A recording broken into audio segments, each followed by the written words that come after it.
Beleza, galera? Começando esse novo programa, nesse projeto maravilhoso aqui, é o Sambarazo, de tanto sucesso no carnaval, volta agora com muito mais força, dentro do VPay, cara, vocês não tem como se desligar agora do VPay do Sambarazo, e eu não poderia começar com uma pessoa melhor, sabe por quê? O Edson Pereira é um cara vitorioso, um cara que venceu na vida. Edson, muito bem-vindo, muito obrigado pela sua presença. Cara, como é que tá esse desafio aí de estar na frente do Salgueirão dessa vez em 2023, cara? Primeiramente, quero agradecer o convite, né, do Sambarazo, tá de volta, o Sambarazo que fez muita falta pra gente nesse tempo todo de carnaval, e dizer que tá estreando esse programa aqui com vocês, acompanhem, vai ter muita coisa boa aí pra gente acompanhar. E falar que é um momento de muita felicidade para mim, né? Não só por estar numa grande escola, mas também de estar conseguindo alcançar os objetivos e as expectativas que sempre foram depositadas em mim como carnavalesco. Então, eu estou muito feliz. É um momento de muita felicidade para mim. Você que é um cara que é reconhecido por grandes carnavais e você mesmo gosta de falar sobre isso. De onde nasceu essa sua vontade de fazer carnavais grandiosos? De onde você se inspira? Então, cara, eu desde de moleque, né, eu sou arrimo de uma família muito grande, né, e eu sempre entendi que o carnaval era o maior espetáculo da terra, como de fato é o maior espetáculo da terra. E aí eu mistifiquei isso na minha mente e tento ser sempre o maior possível. E acaba que é difícil, mas a gente faz muitos estudos, né, para que tudo isso aconteça e que dê certo na avenida, né? Acho que o carnaval, por si só, ser grande, não é o suficiente. Tem que ter técnica, tem que ter conhecimento geral, né? Até porque não é só o carnavalesco, mas tem o diretor de carnaval, o diretor de harmonia, que tem que saber lidar com essas proporções, essas dimensões todas. Então, é um trabalho de muito estudo, no qual a gente tenta sempre adequar aos momentos, né? Um exemplo claro disso é você estar no lado do balanço ou no lado do correio. Sim. E aí você só tem o sorteio logo já depois que iniciou o projeto. Então, são coisas que a gente tem que estar sempre muito atento para não perder pelo gigantismo, né? Mas legal você ter falado sobre isso, cara, porque eu acho uma coisa tão atrasada no carnaval essa questão, porque imagina pro carnavalesco, você tem um viaduto para passar por baixo ou você não tem um viaduto para passar por baixo? Porque quem não sabe, assim, no carnaval no Rio, na parte da concentração, uma parte é céu limpo, maravilhoso, e na outra parte as escolas têm que terminar de montar as alegorias depois de passar debaixo de um viaduto. Quando você fala de um céu limpo de um lado e do outro, por exemplo, eu fiz a vila, né, 3 anos do lado do Balança, com aquele viaduto onde a gente tem 3 segundos para subir tudo, e fiz um dos carros maiores e não tive problema nesses 3 anos. Se a gente não tivesse aquele viaduto, a gente faria com muito mais propriedade o nosso projeto. Mas a gente também precisa lembrar que o carnaval existe há muitos anos e com esse mesmo problema. Então, a gente, como carnavalesco, a gente também tem as nossas obrigações de se atentar para esse problema e não fingir que isso não é um problema, né? A gente tem esse problema e esse problema há que ser visto num projeto independentemente do lado que você esteja trabalhando. Acaba ficando um pouco desigual. Na verdade, são uma série de questões no carnaval, tá, que te amarra. E não é só o viaduto, né? O viaduto é um deles. Você tem, por exemplo, julgamentos que são julgamentos desacordados, né, com a expectativa criativa, não só criativa, mas também técnica, porque você acaba engessando o artístico para virar uma coisa mais técnica, né?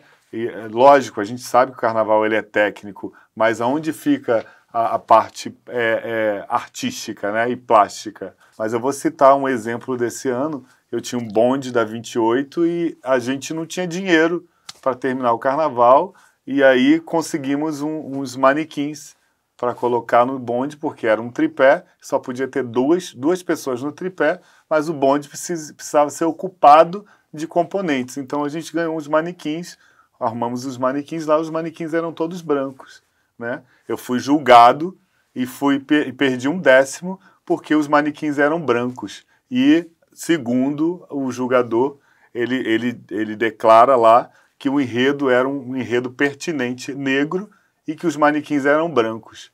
Ou seja, o carnaval ele não é branco, né? O carnaval ele é para todas as raças, todas as cores, todas as etnias, né? Penso eu dessa forma. Sim. Se o jurado pensou diferente, há que entender também o lado dele, porém, para a gente que é artista é engessante, né? Claro. Fazer um carnaval dessa forma. Agora, não é mais interessante, cara, que o público ele consiga entender melhor o que acontece no desfile? E você falou sobre isso muito bem agora. Como fazer com que aquele público entenda a história que você está contando, mesmo tendo a obrigação de passar pela parte técnica? Então, eu preciso dizer para você que no lugar de fala, como escola de samba, nós temos a obrigação de ensinar também. Ali eu posso falar também, porque eu venho deste lugar de fala como uma pessoa que aprendeu muito com o carnaval, como uma escola de samba.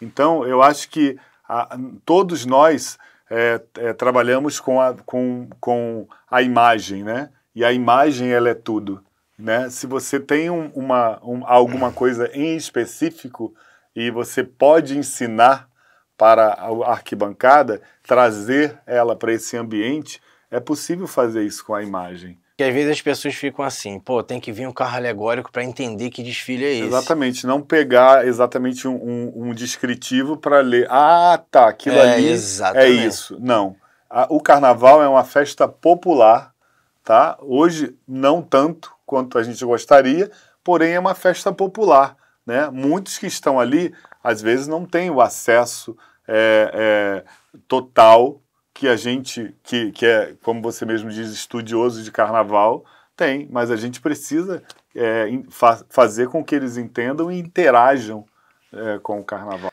Você teve a oportunidade de estar em grandes escolas. Como é que é para o carnavalesco ter que falar, meu Deus do céu, não tem grana e tem que colocar um desfile bonito ainda, que senão eu vou ser julgado, o meu trabalho está na pista. Como é que é para vocês, assim, cara? E às vezes tem escolas também que parece ter muita grana e não tem a grana e você tem que mesmo assim fazer um carnaval grandioso. Então, eu geralmente, quando eu assumo uma escola de samba, primeiramente eu estudo aquela escola de samba para entender quais são os objetivos dela. Logicamente, todas têm o objetivo de serem campeãs, né?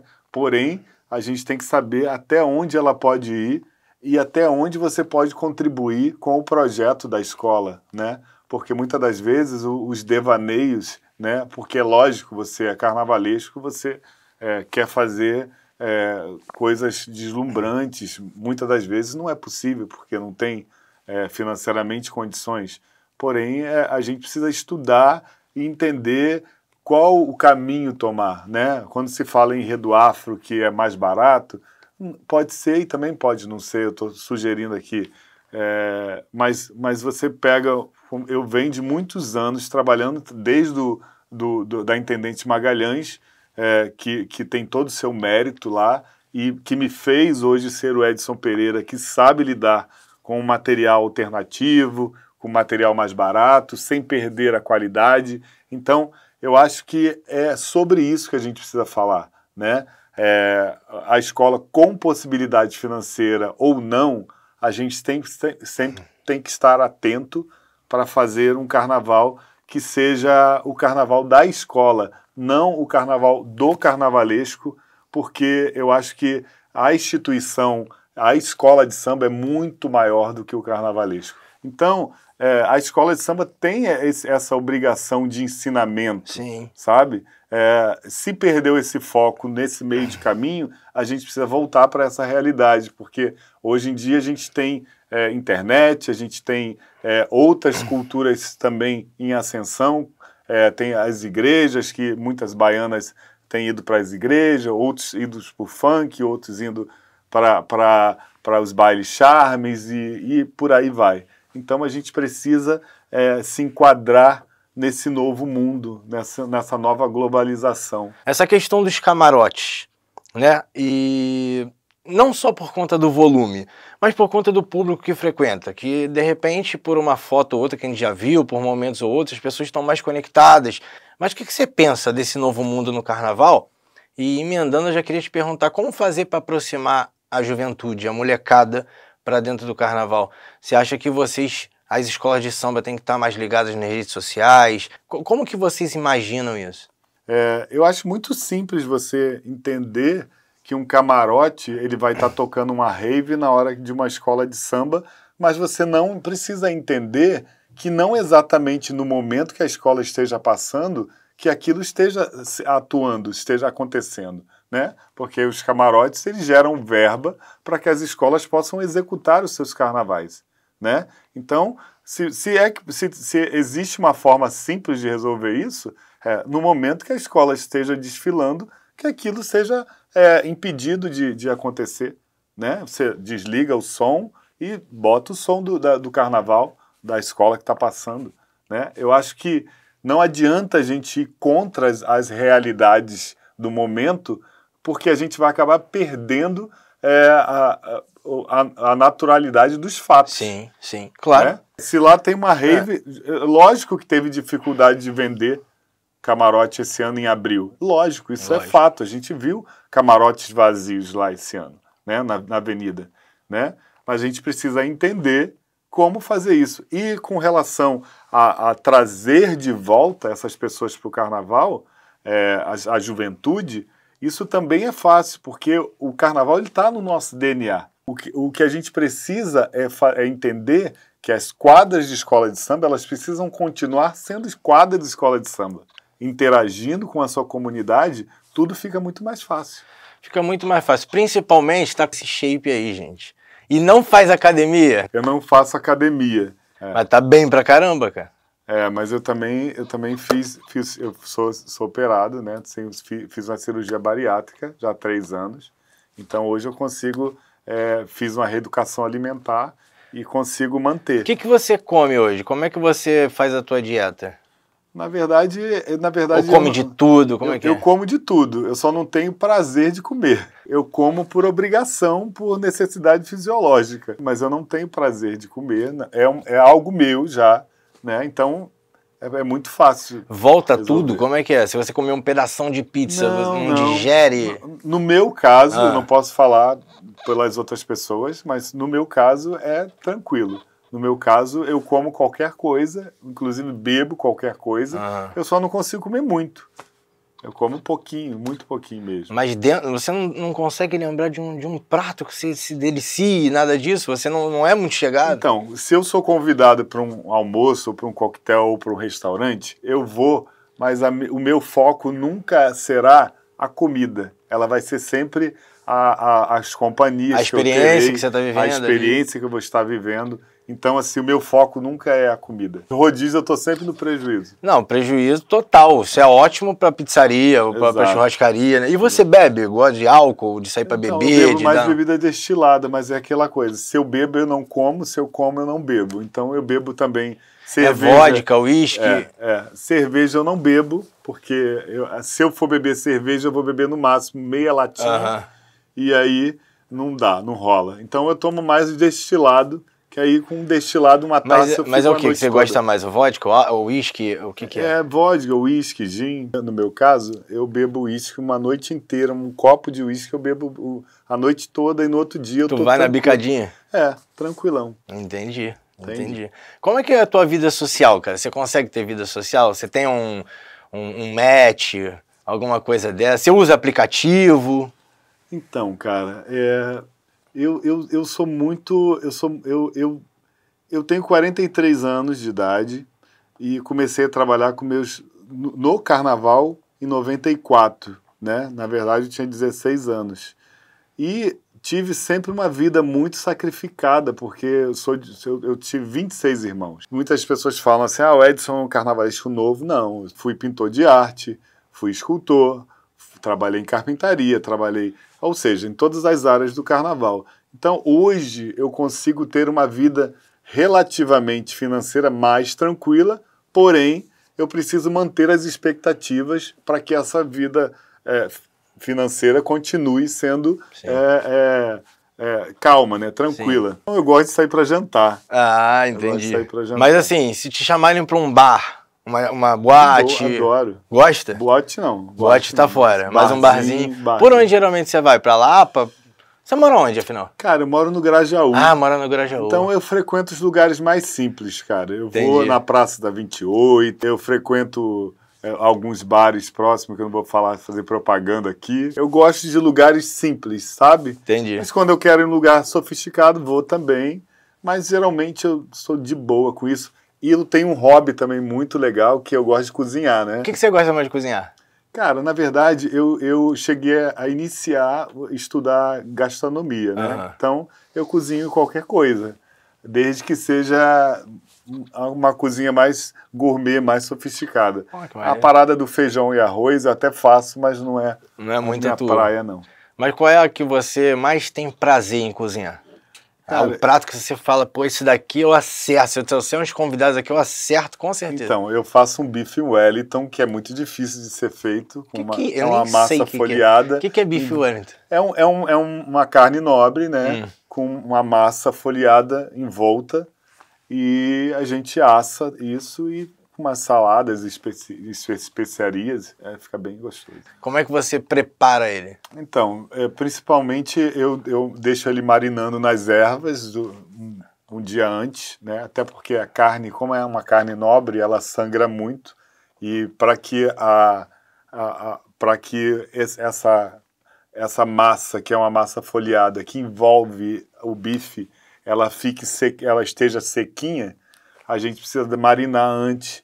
Depois a gente coloca a massa folheada e aí bota para gelar.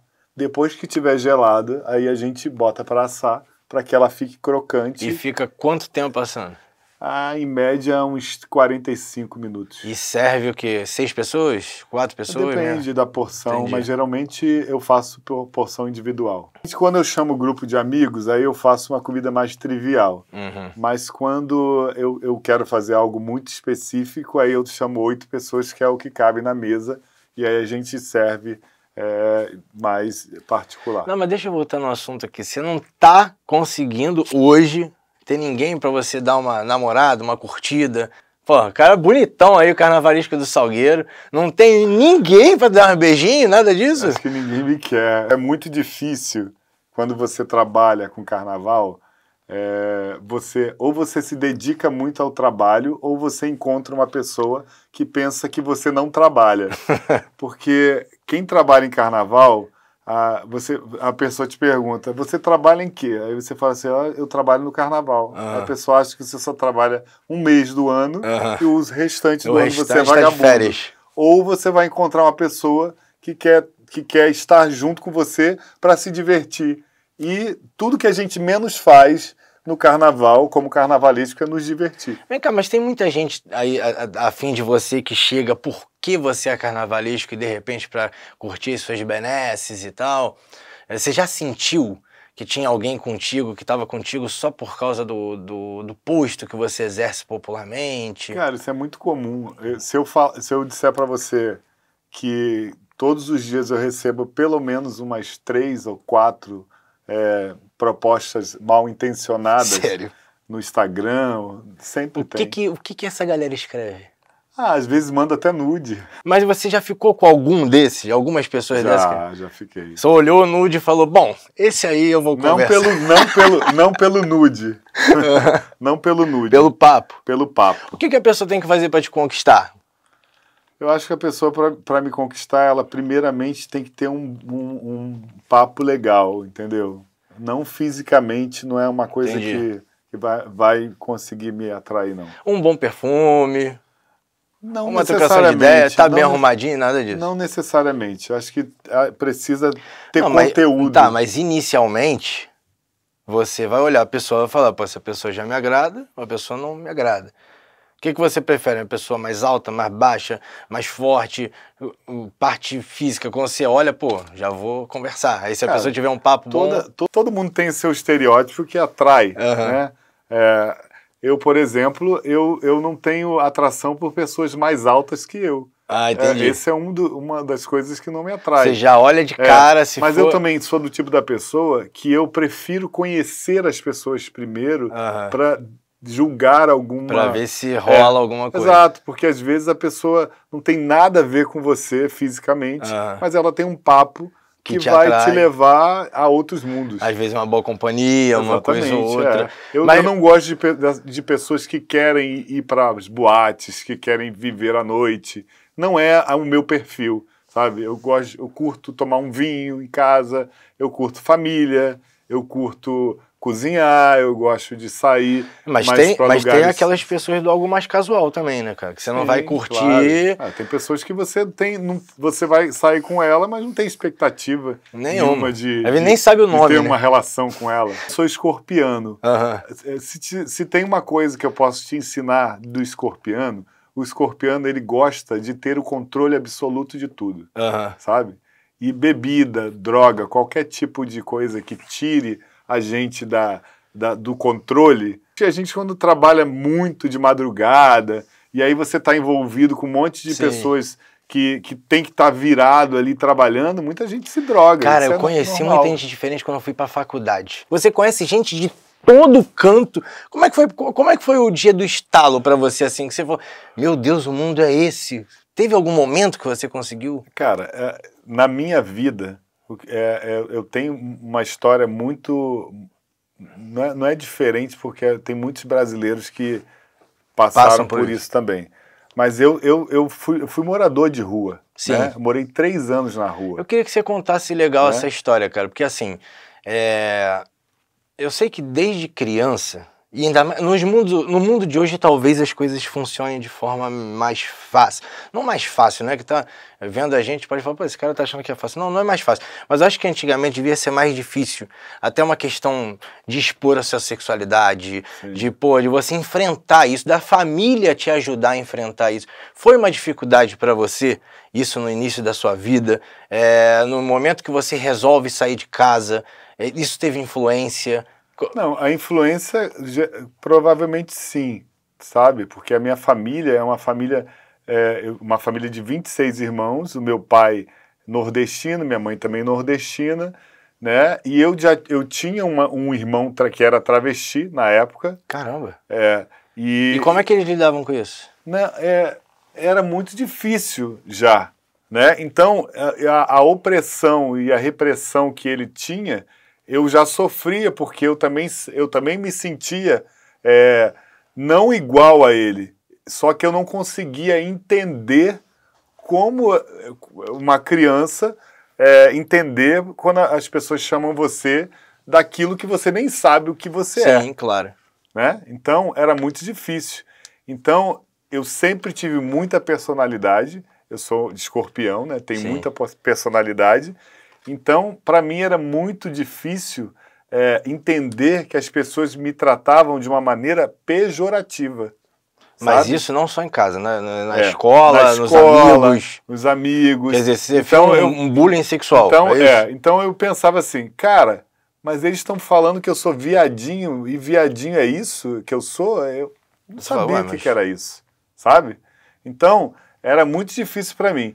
E quando eu fui para a rua, porque um dos motivos de eu ir para a rua também foi esse, né? Além de outros, né? Porque meu pai, ele sacrificava muito a minha mãe, batia muito na minha mãe, e eu, quando era criança, eu já enfrentava essas questões muito com conhecimento de causa, porque eu defendi a minha mãe com 9 anos de idade.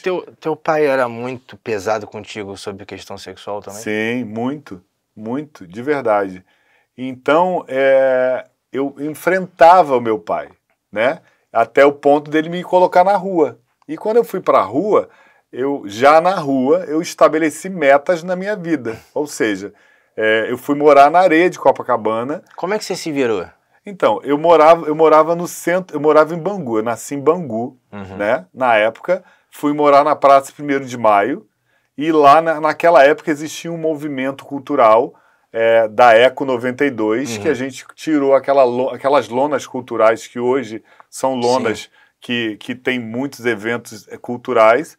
Na época a gente estava pleiteando a primeira lona, que foi na Praça 1º de Maio. Sim. E lá eu participava desse movimento e cheguei a dormir até na rua ali, já tomando conta das ferragens que foram chegando para a gente montar tudo aquilo. A partir dali, eu fui para a rua E fez de tudo. e fiz de tudo. De tudo entre aspas. Mas você perdeu a virgindade nessa época ou foi antes? Não. Foi depois? Não, porque nessa época eu tinha 12 anos de idade. Ah, caramba, muito novo. Eu tinha 12 para 13 anos de idade. Você saiu de casa com quantos anos? 13. 13? 13 anos de idade. E aí, cara, eu fui trabalhar, eu não tinha o que fazer. Aí eu fui trabalhar na União da Ilha, como pintor de arte, numa equipe de pintura de arte. Quando acabava o expediente, eu ia embora, mas eu ia embora para qualquer lugar, porque eu não tinha para onde ir. Sim. Né? E tinha um porteiro lá chamado Wilson, que já é falecido, era um senhor, e a gente conversava muito, e toda vez que eu ia embora, ele ficava me observando, porque eu era um moleque, né? Eu era uma criança.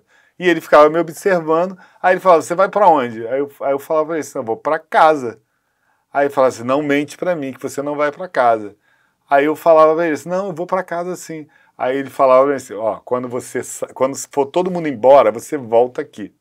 Aí, tipo, 7 horas da noite, dava 8, dava 9, 10 horas da noite, eu voltava lá.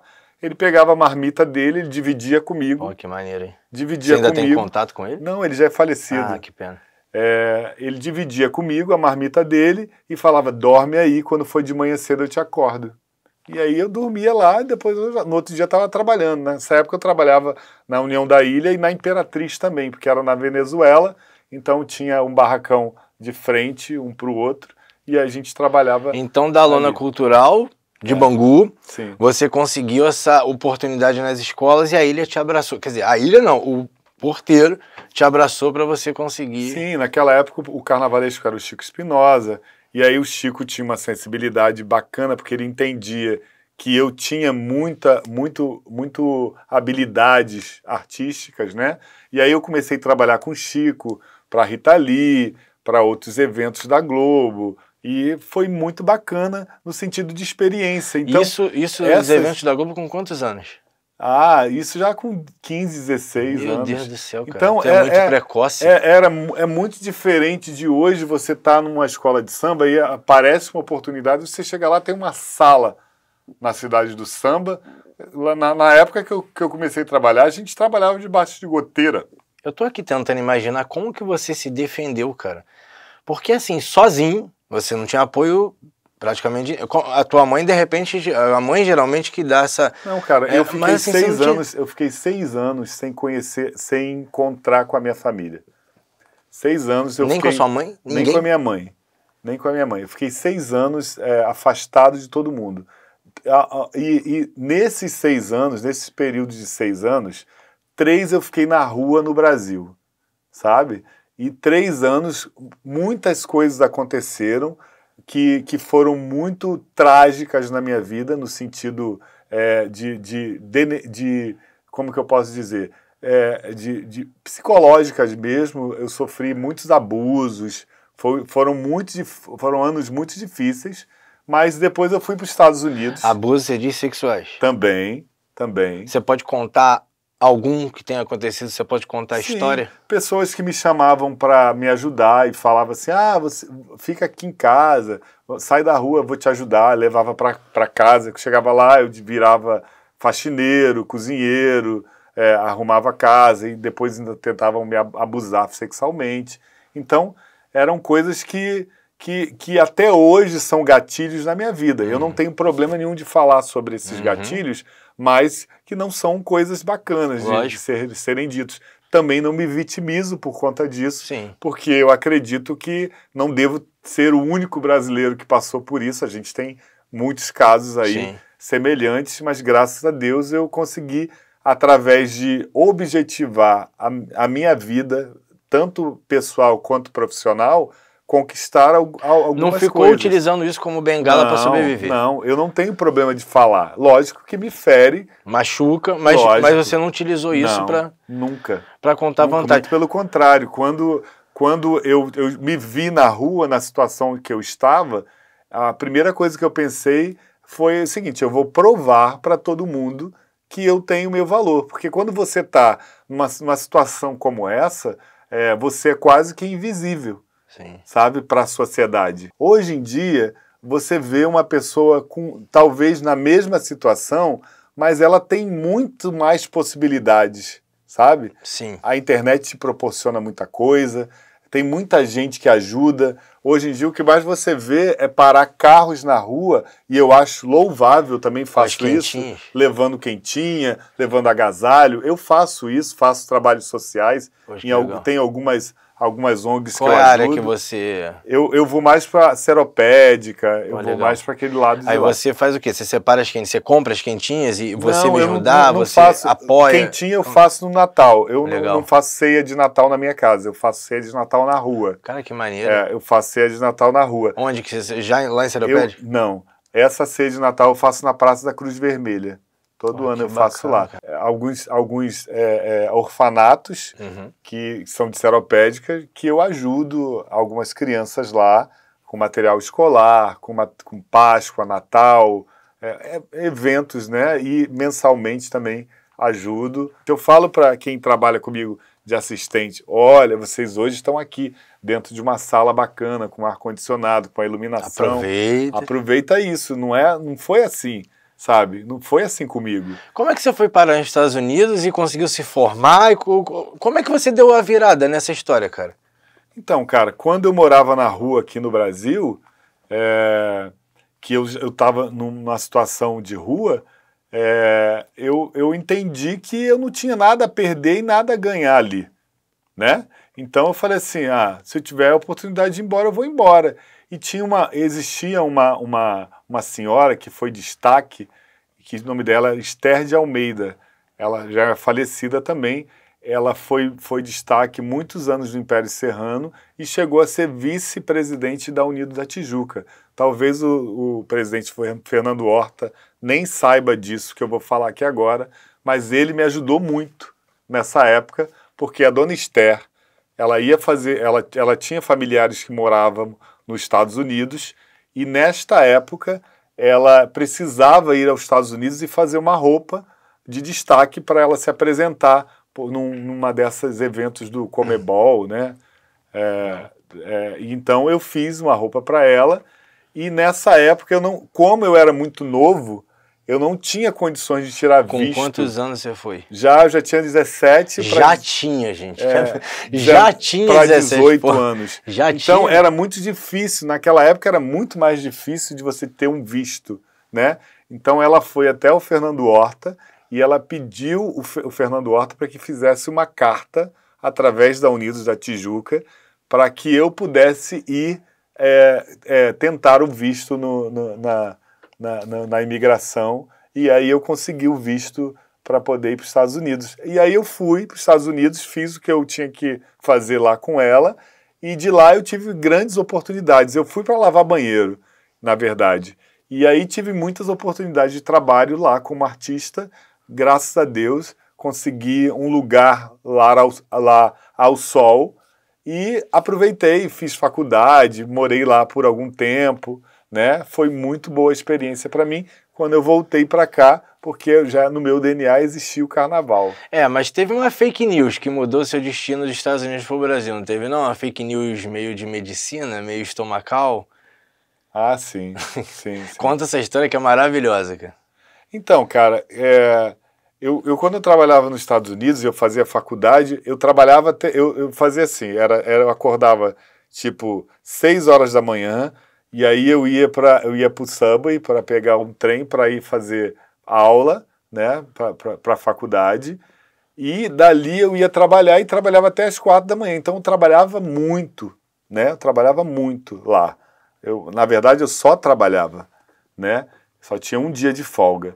E aí, num desses momentos, as reações alimentares lá me causaram muitos problemas gástricos, né, e eu tive muitos problemas. E uma das vezes eu fui ao médico, e o médico disse que eu estava com câncer, né? Eu estava com câncer no estômago, no intestino. Como foi a tua reação? Deve ter ficado desesperado, cara, longe de tudo. Cara, ser muito sincero para você, naquela época eu só tinha 20 anos de idade, né? eu só tinha 20 anos de idade, e assim, eu nunca tive medo da morte. Continua assim? Continua assim. Eu sempre tive medo de ter necessidades que eu não pudesse supri-las, sabe? Eu mesmo, por mim mesmo. Então, é muito difícil para mim ser dependente. Sim. Eu tenho esse é um bloqueio que eu tenho. Então, aí o médico falou para mim assim, olha, você vai morrer, procure a sua família, porque você não pode ficar aqui sozinho. Então, eu vim embora dos Estados Unidos para o Brasil e voltei, e assim, esperando para morrer. E aí... E aí não morreu? Não morri, estou aqui. E aí não morreu. Não sei se foi bom, se foi ruim, Você voltou dos Estados Unidos com alguma graninha no bolso? Chegou aqui mais tranquilo? Ou você não conseguiu juntar nada?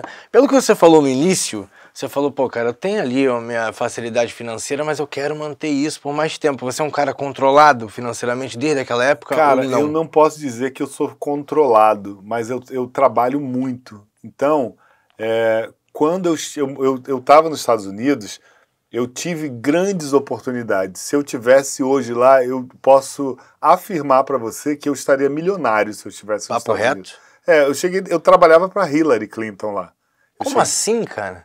Eu cheguei a trabalhar partido da Hillary e eu era o responsável por toda a organização dos eventos que existiam lá. Isso eu viajei o mundo. 18 anos?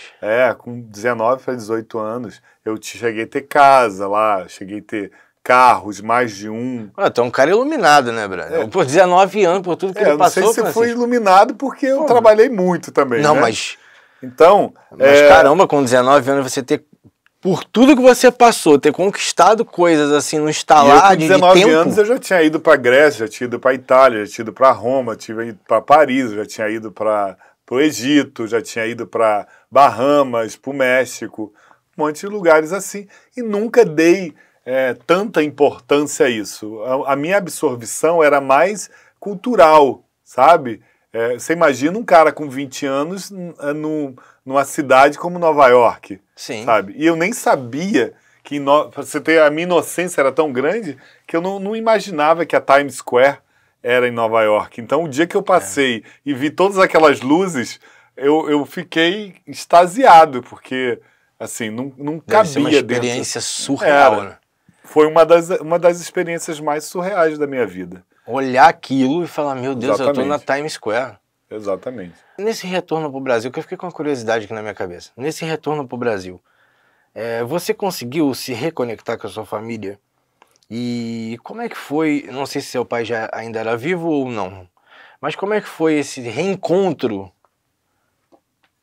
com a parte que mais te machucava da tua família? Então, a parte que mais me machucava da minha família é assim, existem momentos da sua vida que fazem com que você mude o seu pensamento, tá? Então eu tive a fase que eu culpava muito a minha mãe, a fase que eu culpava muito meu pai e a fase que eu culpava a vida, né? Depois não culpou ninguém, ficou tudo Não, bem. Na verdade o meu pai ele é falecido, ele morreu tem mais ou menos 4 anos que meu pai morreu. Né? Pouco tempo, recente. Meu pai morreu tem 4 anos. Ele morreu e eu não tive diálogo com ele. Nos últimos momentos da vida dele, eu cheguei a ajudá-lo, tal, mas assim, eu sempre tive uma dificuldade muito grande de aproximação. Com a minha mãe, por mim mesmo. Por você. Por o bloqueio mesmo. Que você não... De repente é aquele ponto que você falou assim, se eu passar daqui eu vou me machucar, é isso? Não, porque eu acredito, eu acredito, certo ou errado, eu acredito que o perdão vem de Deus. O perdão não vem de nós, ser humano, sabe? E eu não tive a capacidade de perdoá-lo, porque eu passei muita fome, muita necessidade, eu tive momentos de muita fragilidade na rua, tá? De até ser mesmo estuprado na rua. Isso eu não tenho vergonha de dizer, até porque eu acho que a verdade ela não deve, você não deve se envergonhar sobre ela. Então, a minha mãe eu já consegui perdoar, porque eu entendi que a minha mãe, ela era uma pessoa que ela vivia sobre esse abuso também, né? Então, eu consegui comprar uma casa para ela. Minha mãe hoje vive bem, ela tem a casa dela. De lá mesmo eu já tive contato, e um dos motivos também de ter vindo embora foi porque eu tive que resgatar tudo isso. Eu acho que na vida da gente, por isso que eu falo, tem vários momentos, tem o momento do resgate também, Claro. né?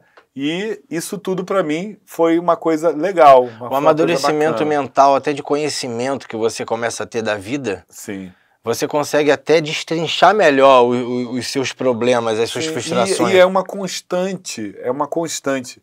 Aquele que não aprende com tudo aquilo que você viveu, ele vai estagnar na própria vida e não vai dar o próximo passo. Claro. Sabe? Isso é o que eu entendo e não sou também o dono da verdade. Mas eu acho que é isso mesmo. E eu também acredito que na vida a gente precisa tá sempre abrindo portas, né?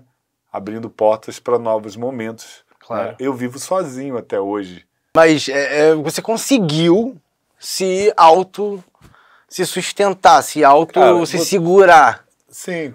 Até emocionalmente. Não digo emocionalmente, porque assim, você encontrar uma pessoa para a sua vida e ela entender os seus fantasmas, achando que você é uma pessoa pública, que você acaba virando uma pessoa pública, claro, onde tudo que você fala tem um grau de importância maior. Sim. Né? É muito difícil, é muito mais difícil, sabe? É muito mais difícil. Então, eu não sou uma pessoa que por mais que eu esteja aberto ou esteja à procura de alguém na minha vida, não é tão fácil encontrar esse alguém como qualquer outra pessoa. Sim, né? Dificílimo. É mais difícil ainda. Dá até preguiça de começar novos relacionamentos. Eu tenho um filho de 17 anos, no qual eu tento instruí-lo da melhor maneira possível. Como é que é ser pai para você?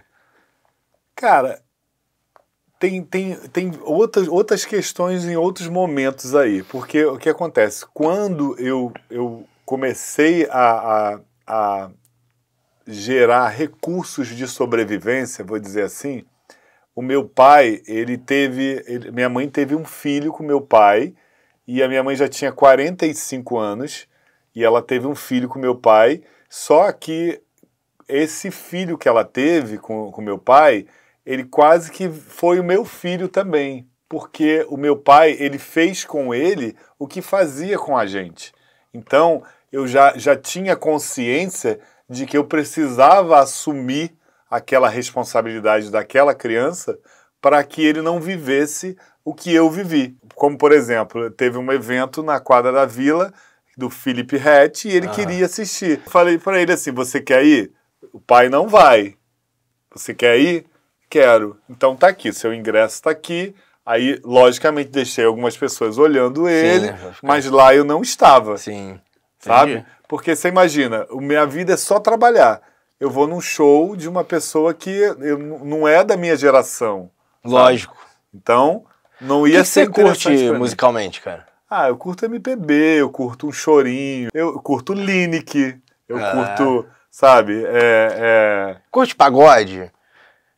Cara, não curte um funk nem um pouquinho? A única coisa que eu não curto, eu respeito, mas eu não curto é funk. Não curto porque assim eu me sinto constrangido. Com o quê? Com as letras? Certas letras. Entendi. Sabe? Mas respeito e acho bacana quem curte também. Onde eu esteja com a família e começar a tocar o funk, ou até mesmo sem ser com a família, e se eu tiver ali, não me apetece. Não vai ser aquele cara que desliga isso aí, não é isso? Não, eu simplesmente não vou me sentir à vontade, vou embora, não vou reclamar, não vou falar nada, vou embora, porque não é uma parada que eu curto.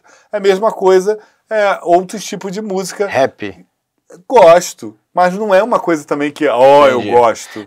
Da galera mais nova aí, você gosta aqui do pagode? Quando você fala, gosto, não todos, mas eu gosto. Que você gosta? Péricles, eu gosto. Muito bom. Eu gosto de Xande, de Pilares, eu gosto... Thiaguinho, da vibe do Thiaguinho você gosta? Gosto. Ferrugem. Eu gosto, estive agora na Glória. Fui. O que você curte nas redes sociais? Tem Instagram, Você tem... mas você vê, eu quase não posto nada Você no tem Instagram. TikTok? Não tenho TikTok. Mais o que? Face? Facebook eu tenho. Face. Twitter? Twitter eu tenho. Ah, então você já tá um cara que não é um... Mas não sei mexer. Cara, mas aí você, já voltando aos Estados Unidos, essa ideia toda, e você resolveu, ou teve a oportunidade de ser o carnavalesco da UPM, e foi campeão logo de cara. O que Como acontece? É que foi isso aí? Foi assim, num ano de carnaval, eu falei assim, eu vou fazer da minha vida algo diferente. Aí eu peguei e fiz um cruzeiro de Miami para Bahamas. Eu queria entender se aquilo era algo de mim ou se era uma fantasia da minha cabeça. Porque eu nunca tive a expectativa de ser carnavalesco, sabe? Sim. Eu nunca tive, como até hoje, eu tive uma grande dificuldade de entender o que é ser carnavalesco, porque as pessoas potencializam isso e glamourizam toda essa situação de ser carnavalesco. Esse glamour todo é uma coisa que é uma dificuldade para mim, sabe? Não estou pagando aqui de humilde, não. É verdade, de verdade mesmo. Então, eu estava em Bahamas, num cruzeiro, tal, só que era carnaval, né? E eu estava lá num super cruzeiro, tal, muito, muito master, muito legal, tal. Só que o meu desejo não era de estar ali. Entende? Você queria estar no carnaval. Então, foi ali que eu entendi que não era o meu lugar estar ali. Eu estava cruzando o Triângulo das Bermudas, né? É um lugar top. Exato. Então eu entendi que eu tinha que voltar. Foi quando eu voltei para o Brasil e fui trabalhar na Viradouro como assistente do Mauro Quintais, Carnaval de Bibi Ferreira, e aí eu fui trabalhar com o Mauro lá e me chamavam até de aranha, porque eu subia nos carros alegóricos, eu tinha um tênis muito parecido com o do Homem-Aranha. Que maneiro. Até hoje ele fala sobre isso, o Mauro é um querido na minha vida também. Aí, dali você partiu para o UPM? Aí não foi para o UPM, eu fiz o primeiro projeto de carnaval, eu fiz para a Mocidade Alegre em 2004. Ah, já em São Paulo. Foi na Mocidade Alegre. A UPM veio logo depois, em 2005, sabe? E naquela época, eu não assinei o carnaval, era o carnaval do Nelson. Eu fiz todo o projeto e ele foi campeão lá, porque eram os 400 anos de São Paulo. E a Mocidade, ela não ganhava um carnaval há muitos anos. E aí todo mundo falou, cara, você tem que ser carnavalesco e tal. E aí, como eu era de Bangu, né? Eu conhecia muito bem a Vila Vintém, a Unidos estava no grupo D, da Intendente Magalhães. Ou seja, viu o intendente na frente matando o peito e falou, eu fiz o carnaval da UPM sem perder um décimo, nem entendo como é que eu consegui fazer isso. Que maravilha. No primeiro ano, e fui campeão na Mocidade Alegre e fui campeão na UPM. E aí fui para terça-feira, que era ainda na Marquês de Sapucaí. Terça-feira, o grupo B. Dali por diante, eu comecei a entender mais, mas ainda até hoje com o olhar de um operário do carnaval. E aí muitas das vezes eu falo isso, as pessoas me criticam porque acham que eu desmereço a posição de carnavalesco, mas não é. É o olhar que eu tenho. Você imagina uma pessoa que muitas das vezes foi apontado como nada seria na vida, sabe? E quase que uma vida inteira me disseram que eu era invisível, entende? Então, existe uma dificuldade muito grande quando eu vejo as pessoas falar, o carnavalesco, o Edson, Não tem como uma hora você parar e pensar, pô, eu já subi um degrauzinho diferente. Você não pensa isso? Para mim é muito diferente, porque da onde eu vim é muito mais seguro para mim estar com o pé no chão, sabe? Eu consigo conversar com o espelho e dizer para mim mesmo e falar assim, a hora que você acreditar que as pessoas estão dizendo que você é foda, tá errado. Entende? Mas aí vamos lá.